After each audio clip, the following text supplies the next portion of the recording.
Contact Entreprise vous présente Libreco.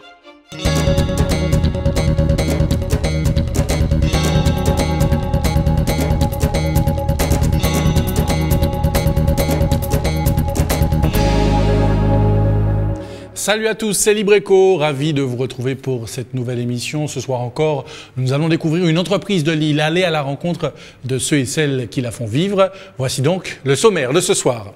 Dans un environnement de plus en plus automatisé, en Martinique, les installateurs sont nombreux, mais les grossistes restent rares. Dom Automatisme a choisi de distribuer une marque internationale au niveau local. Un marché atomisé, pourtant en investissant le monde du sans-fil martiniquais, l'entreprise commence à établir des connexions entre ses acteurs pour amorcer une dynamique commune. Le broyeur mobile, la destruction écolo, nous partirons à la découverte d'une entreprise au nom évocateur. Sans oublier nos chiffres et données économiques de Lille. Vous êtes prêts? Nous aussi. Libreco, c'est parti. Les portails, les volets, l'arrosage, les alarmes, notre univers est de plus en plus automatisé. En Martinique, les installateurs sont nombreux, mais les grossistes restent rares. D'où l'idée de Dom Automatisme, ouverte il y a 2 mois, de distribuer une marque internationale au niveau local. Mais en s'implantant ici, l'enseigne n'a pas fait qu'importer des produits. Elle tente surtout de fédérer autour d'une stratégie commerciale inédite. Vous allez le voir tout de suite avec Anne-Sophie Bélanger, François Brigitte et Gaël Dufief.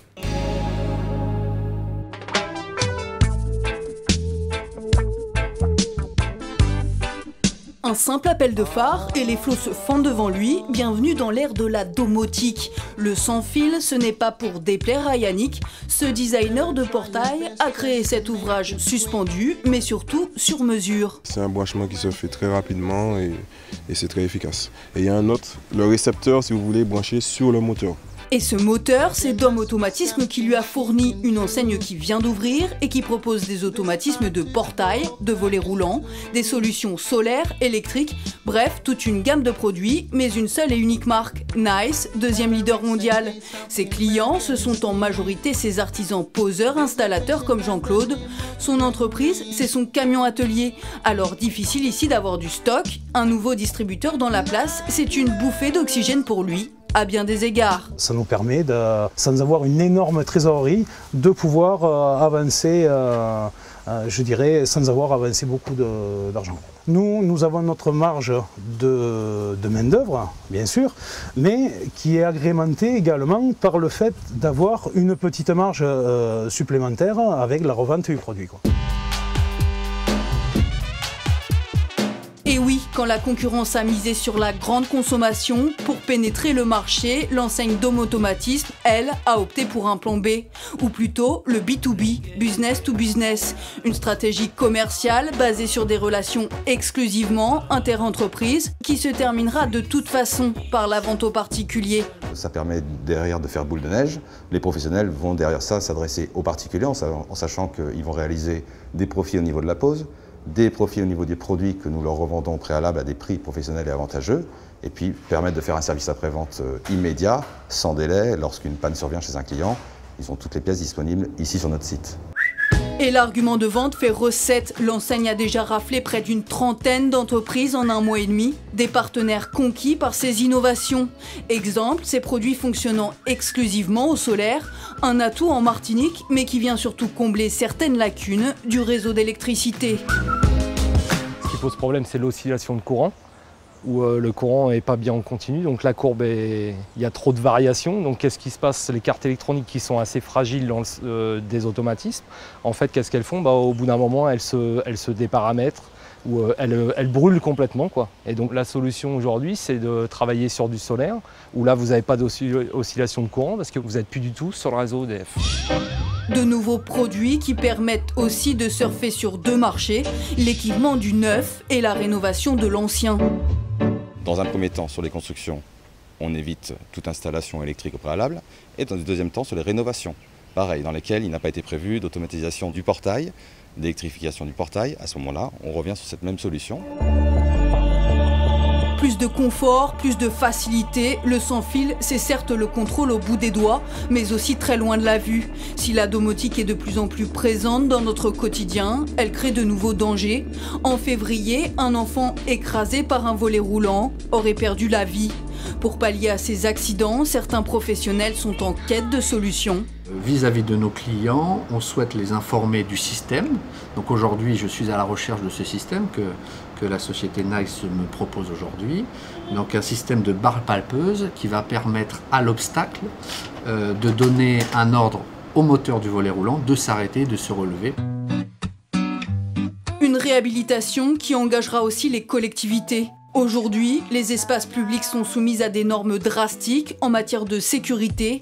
Pourtant, elles sont légion à ne pas s'y plier. Mais les contrôles se multiplient, comme ici au lycée agricole de Ducos, il y a quelques mois. En fait, ils nous ont sollicité, nous, pour la nouvelle norme européenne en termes de sécurité pour les collectivités. On connaît bien les mises aux normes et ce qu'il faut faire. La preuve, c'est que la PAV est revenue contrôler et qu'il n'y a rien à redire. Et oui, en Martinique, il y a bien 50% encore de... Je vois tous les jours des lycées, des collèges, des collectivités où il n'y a pas de marquage au sol, les barres palpeuses sont pas au bon endroit ou voire pas du tout, etc. Donc oui, il y a encore beaucoup de travail à faire par rapport à ça. Une nouvelle demande pour cet installateur, mais aussi un marché à capter pour Dom Automatisme. On va aider à la vente, on va aider notamment à répondre à des demandes de collectivités locales notamment.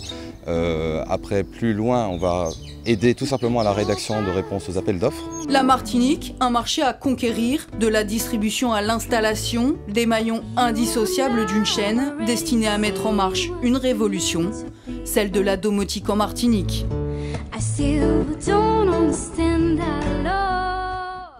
Et nous sommes de retour en plateau avec Monsieur Yann-Joseph Henry. Bonsoir Monsieur Joseph Henry. Bonsoir. Et merci d'être avec nous. Vous êtes donc le responsable commercial de cette société. Alors, on a vu plein de choses dans ce reportage, des volets, des portes, etc.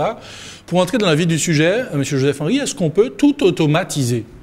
À ce jour, oui, on peut tout automatiser. Tout ce qui est relié au courant faible ou fort peut être automatisé dans une maison. Alors, ces écrans qui sont derrière nous, imaginons que voilà, je souhaite les faire monter automatiquement. Vous avez une solution pour moi, quoi. Alors, à savoir, à partir du moment où vous avez trouvé une motorisation spécifique pour monter ou descendre vos écrans, oui, on pourra les relier à notre centrale de domotique Nice, qui va permettre de centraliser l'ensemble des motorisations d'une maison. Tout est basé sur l'étude, je suppose, préalable. Vous menez des études, des tests, etc. C'est-à-dire que je viens vous voir avec un projet, vous l'étudiez, comment ça se passe? Tout à fait. Alors c'est pour ça que nous travaillons en partenariat avec des professionnels qui eux-mêmes sont sur le terrain, qui nous remontent les informations. Nous, avec la maison mère, on va établir derrière ça une réponse adaptée à vos besoins. Et à savoir, vous pourrez désormais, oui, bénéficier de la domotique comme bon vous semble. Alors, à quoi devrait ressembler la maison de demain, M. Joseph Henry? Alors la maison de demain, c'est quoi? C'est centraliser tout ce qui est motorisable dans une maison. Ça va commencer par le portail, vous allez avoir l'arrosage, vous allez avoir l'éclairage, les stores, les volets roulants, l'alarme. Enfin, tout ce qui est motorisable peut être centralisé aujourd'hui, soit à partir d'une centrale Nice, soit à partir d'un téléphone portable, PDA ou autre. Vous pourrez contrôler à 8000 km de distance s'il le faut. Alors, est-ce que vous avez étudié, est-ce que vous pouvez nous dire quel est le potentiel du marché martiniquais? Le potentiel est très vaste. Il faut savoir qu'on a déjà dans la rénovation et la réhabilitation la possibilité d'installer de la domotique à moindre coût, puisqu'on fonctionne en radio, c'est-à-dire en sans fil. Les constructions neuves également, mais n'oublions pas tout ce qui est établissement public, les collectivités locales et autres. Alors, les grossistes existent déjà sur la place. On peut même se procurer des automatismes, je crois, dans la grande distribution. À quel besoin du marché l'entreprise a-t-elle déjà répondu?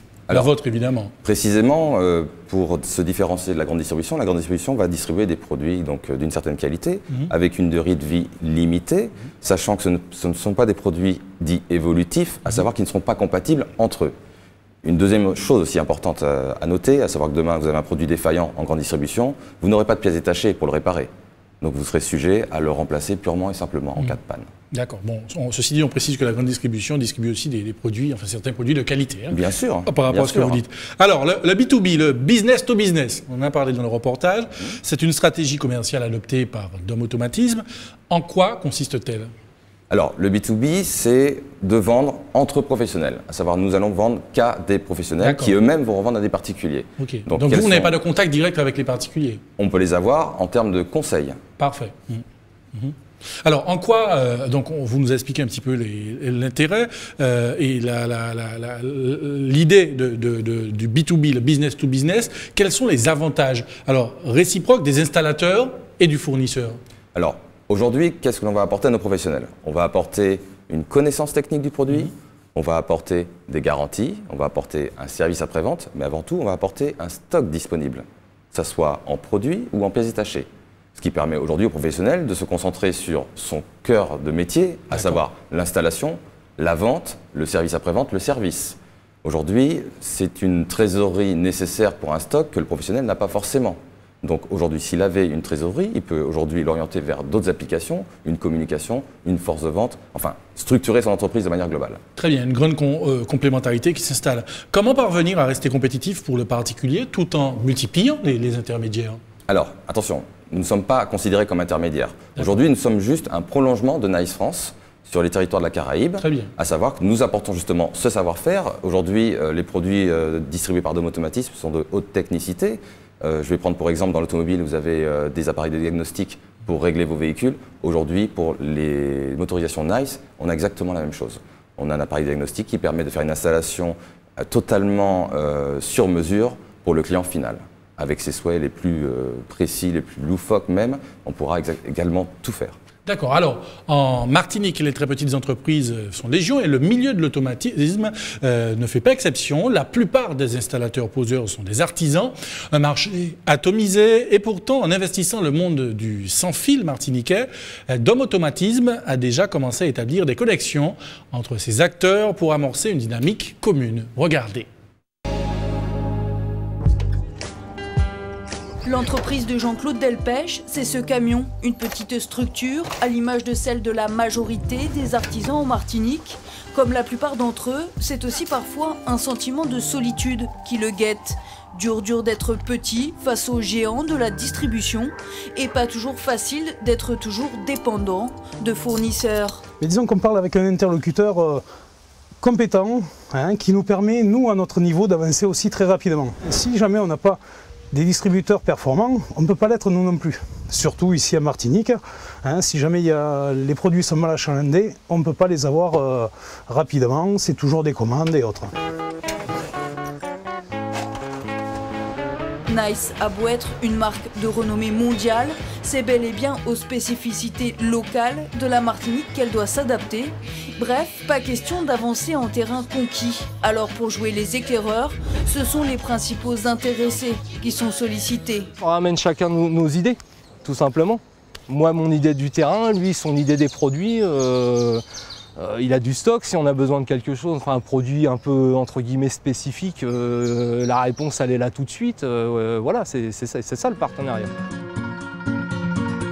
Et si Yann est si réceptif aux conseils et aux requêtes de ses partenaires, c'est qu'il n'y a pas si longtemps, lui aussi était sur le terrain. J'ai encore plus de plaisir à travailler avec mes collègues d'antan et aujourd'hui leur apporter tout ce qui nous manquait, à savoir un véritable service de professionnel, un vrai grossiste, un vrai partenaire en B2B, tout ce qui manquait à mon sens sur l'île. Mais aujourd'hui, c'est d'autres responsabilités qui lui ont été allouées. Propulsé à la tête du service commercial de Dom Automatisme, il va devoir relever un défi, celui de mettre à profit une nouvelle logique commerciale, faire bouger les lignes sur un marché qui reste très concurrentiel. Il y avait des grosses enseignes présentes sur la place. Aujourd'hui, on est tout petit, mais avec un savoir-faire et surtout une démarche de B2B exclusive et vraiment la première à la Martinique qui soit, notamment dans les motorisations, les automatismes. C'est excitant au possible. Un challenge, un pari sur l'avenir auquel des dizaines d'entrepreneurs ont déjà adhéré, un réseau solidaire et organisé. Des reportages toujours aussi complets et dynamiques d'Anne-Sophie Bélanger. Alors, monsieur Joseph-Henri, en matière de réciprocité, Dom Automatisme organise des formations gratuites pour les installateurs-poseurs. Est-ce que c'est une manière aussi de les transformer en ambassadeurs de la marque ? D'une certaine manière, oui. Déjà, la formation, à notre sens, s'avère nécessaire. Aujourd'hui, on souhaite que nos installateurs soient les plus performants possibles pour l'installation des produits que nous revendons. À savoir, comme je vous disais tout à l'heure, ce sont des produits qu'on peut installer sur mesure. Donc, ils ont un nombre de réglages tellement important qu'aujourd'hui, un particulier non formé ne pourrait pas en sortir la quintessence. Maintenant, en termes d'ambassadeurs, oui, il faut savoir aujourd'hui que vous avez à peu près, on va dire 80-90% des acheteurs de volets roulants, pour prendre cet exemple, qui ne savent pas aujourd'hui quel type de motorisation on a mis au sein de leur volet roulant. C'est une motorisation chinoise ou d'une marque renommée. Ils ne le savent pas. Aujourd'hui, on sait que nos installateurs sont aujourd'hui labellisés et vont installer du Nice Qui plus est, chaque produit qu'ils vont installer seront par la suite compatibles pour rendre une maison en domotique, puisque c'est la finalité recherchée. Et l'aspect sécurité dans tout ça, parce que c'est important, hein, on évoquait un cas dans un précédent reportage, là, tout à l'heure. Est-ce que vous misez là-dessus? Et puis, est-ce qu'il y a des innovations en matière de sécurité pour garantir voilà, cette garantie-là? Alors en fait, effectivement, des zones accidentogènes sont de plus en plus fréquentes et on sera amené de plus en plus à avoir malheureusement des accidents. Pour la simple et bonne raison, c'est qu'aujourd'hui, tout le monde souhaite avoir une télécommande pour manipuler un portail, un volet roulant ou je ne sais quoi. Qui dit télécommande, ni distance. Qui dit distance, dit s'éloigner d'une zone d'obstacle possible et donc ne plus avoir vue sur l'obstacle et donc risque. Là-dessus, il existe tous les produits possibles et nécessaires pour rendre une zone sécurisée. Simplement qu'il y a un vide juridique spécifique à l'île et aux Caraïbes en général, puisqu'aujourd'hui nous avons des volets roulants type lame extrudée. Ce sont des applications de portes de garage, alors que par exemple en métropole, nous aurons des portes de garage basculantes. Donc il y a eu un vide juridique là-dessus. Ceci étant, il faut savoir que l'installateur et le revendeur ont une responsabilité pénale lors de l'installation.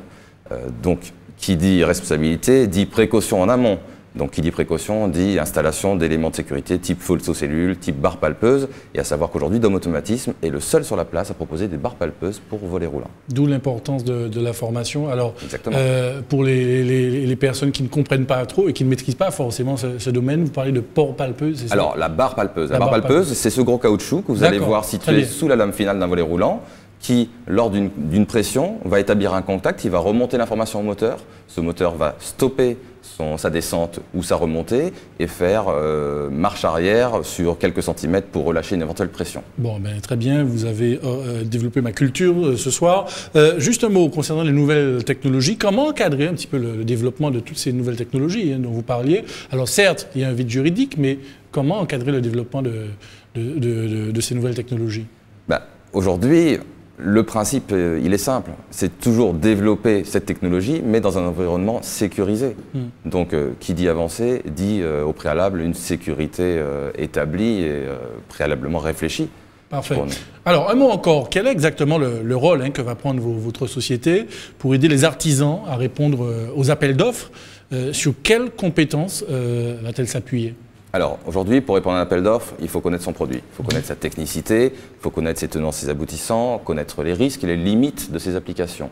Aujourd'hui, nous sommes à même de pouvoir fournir ces informations. De même que tout ce qui est spécificité technique, on pourra les fournir facilement, puisque aujourd'hui, nous centralisons toutes les informations. Donc, nous pouvons aider chaque professionnel qui souhaite répondre à des appels d'offres ou des réponses simplifiées aux appels d'offres, voire même à des variantes par connaissance de ce produit. D'accord, vous offrez un véritable accompagnement, quoi, en fait. Ah, totalement, puisque ça rentre, c'est dans la complémentarité d'un service au professionnel.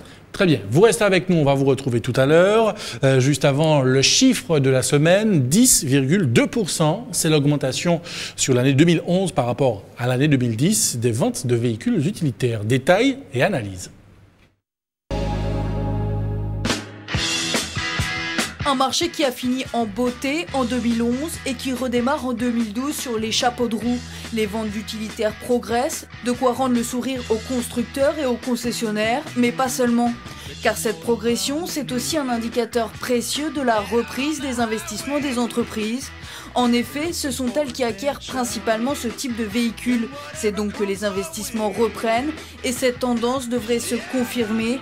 En effet, les intentions exprimées par les chefs d'entreprise au dernier trimestre de 2011 retrouvent leur niveau d'équilibre. Pour la première fois depuis 3 ans, les chefs d'entreprise ne font plus état de prévisions à la baisse.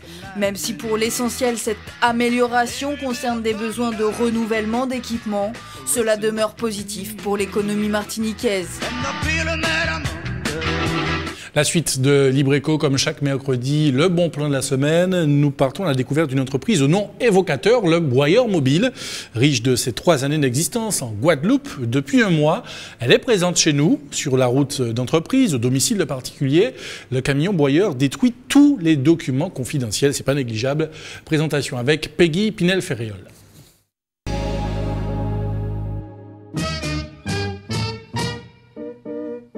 Je fais un point avec vous concernant la journée de destruction de ce matin. Ce ne sera pas un gros chantier, nous allons simplement détruire un pôle administratif, quelques archives.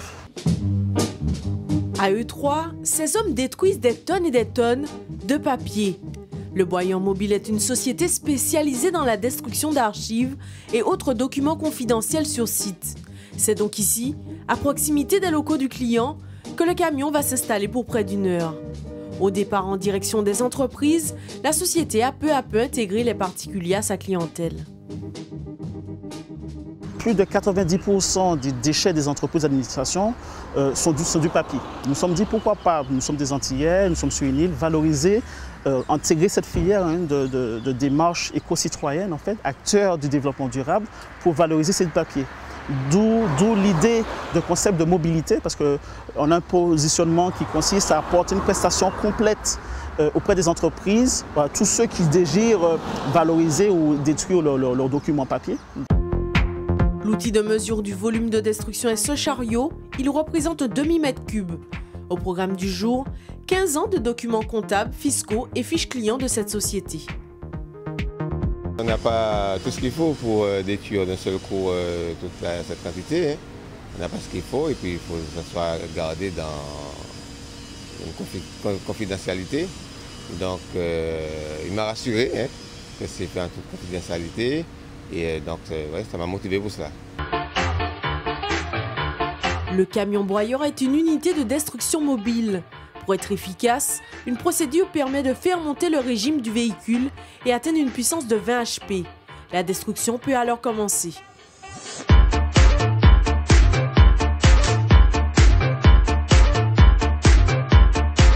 Toujours dans une dynamique écologique, l'équipe trie le papier, le plastique ou encore le fer.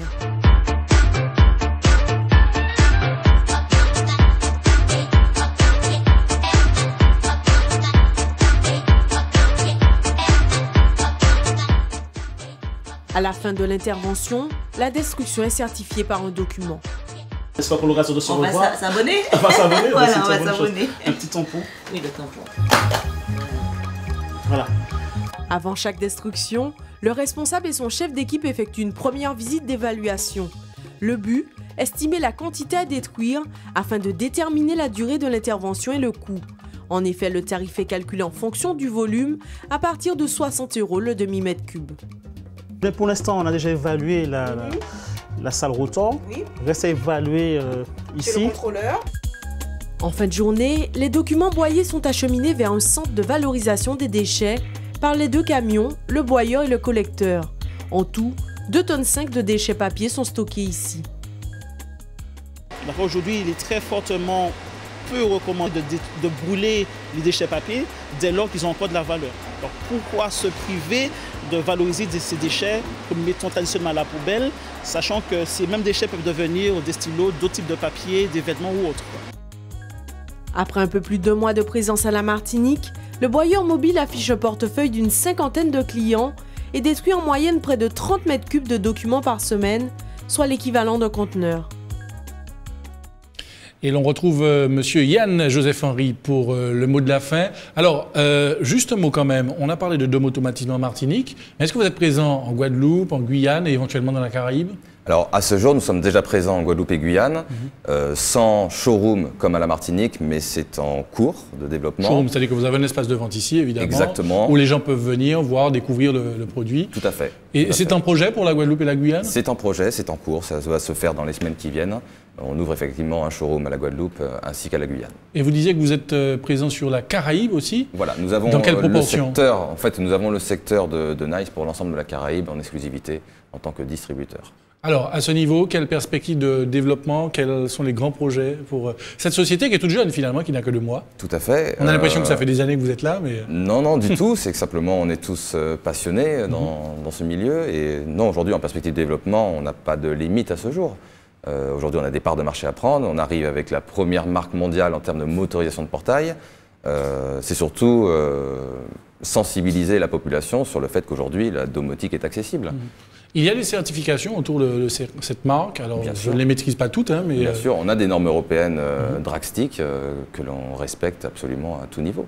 Très bien. En tout cas, bon courage pour la suite. Je vous remercie. Et puis, nous aurons certainement l'occasion d'évoquer à nouveau le développement de votre société. Merci, Monsieur Joseph Henry. Et à très bientôt. Libreco, c'est quasiment terminé, mais juste avant, comme chaque semaine, l'actu Contact Entreprise. Le nouveau comité directeur de Contact Entreprise élu fin février a décidé d'inviter les patrons des principaux médias de Martinique. Dans ce cadre, après Fabrice Jean-Jean, directeur général d'ATV, qui avait été l'invité d'un déjeuner débat le mardi 20 mars 2012, le jeudi 19 avril, ce sera au tour du directeur de RCI Martinique, José Anelka, de venir s'exprimer devant les membres de Contact Entreprise. Voilà, en espérant que vous avez pris bonne note. Libreco est maintenant terminé. On se retrouve mercredi prochain, même heure, même chaîne. En attendant, passez une excellente soirée et à très bientôt sur ATV.